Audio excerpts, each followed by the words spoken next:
Hello everyone, today we're going to look at another game that Nodirbek won. He has 4 out of 5 points and he opened the game with c4. His opponent, Black, played the modern defense. Crazy to play that in a classical game against such a good player. So if we go down the line, Nodirbek plays a kind of a weird variation. First he starts with putting his pawns in the center, then not developing his knight to f3 but to e2, blocking in his bishop. Now he develops the other knight. He says, I'm okay with you taking me.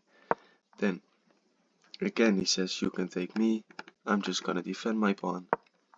But Black says, no, I'll just go after your bishop. And now Nodirbek says, alright, then I'll close the center and you go reroute your knight. I play a6, stopping this knight from bothering me, and f5. Great move, putting pressure on the center. Nodirbek plays g3 because he's okay with if Black takes. Also in the future this is an idea, attacking the knight, and he just wants to develop his bishop this way because the knight has to move and then it will just be plugged in by the pawns to that side.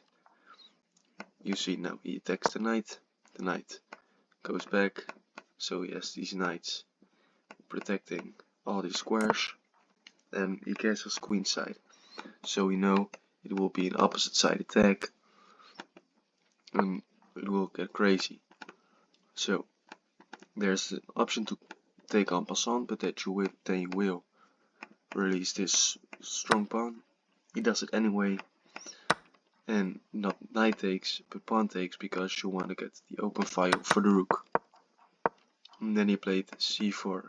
Good move, you can take because you won't lose the queen, but after you do take.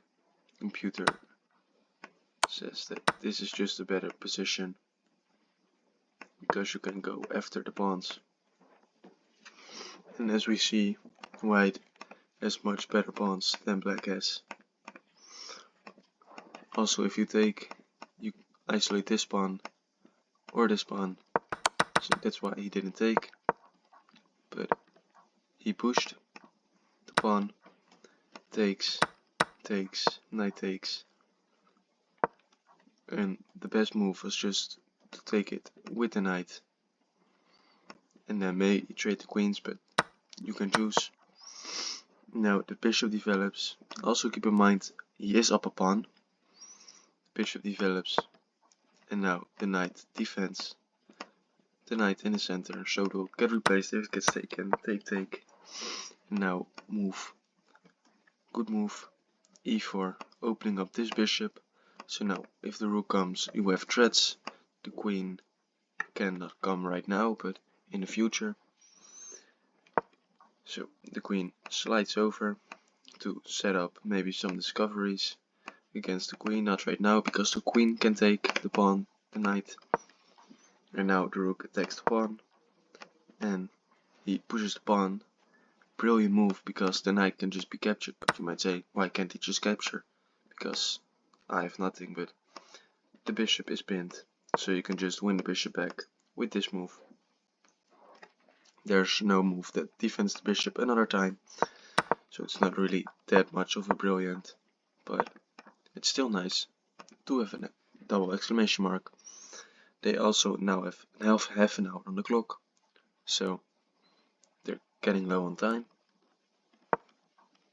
And the queen comes out, joining the attack. Now the bishop develops, putting some pressure.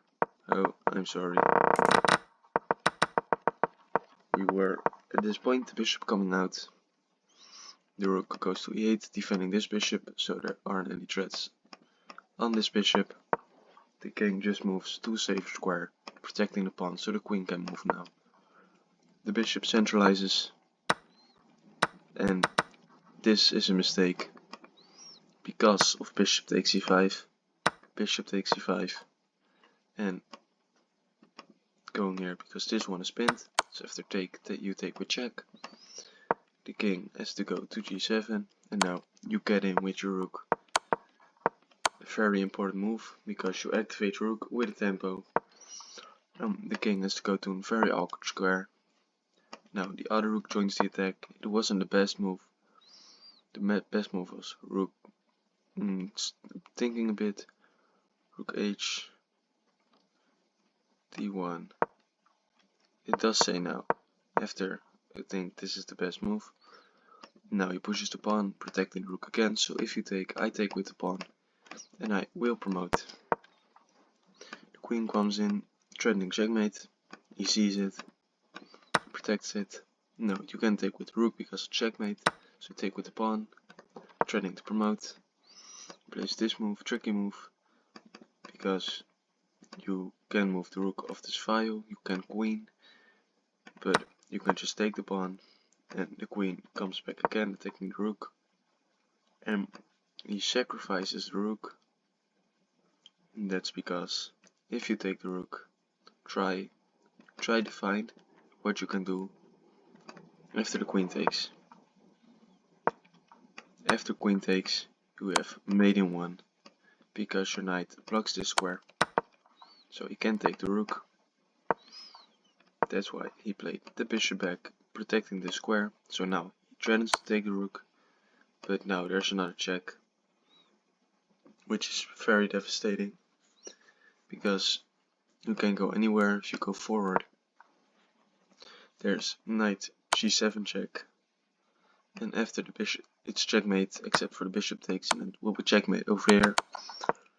And if he moves g5, there's no checkmate, but you can just play knight takes,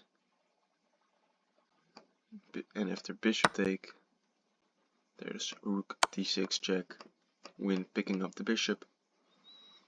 After this, there's queen f3 checkmate, and if the king moves back, you pick up the bishop with check, and it will just be made very quickly. So that's why in this position he resigned. Nodirbek won. He's now 4 out of 5. He's in the lead. It wasn't a really high accuracy, but 92 is still very high. And I will see you all in the next Nodirbek game, or in the next Arjun game. We'll see.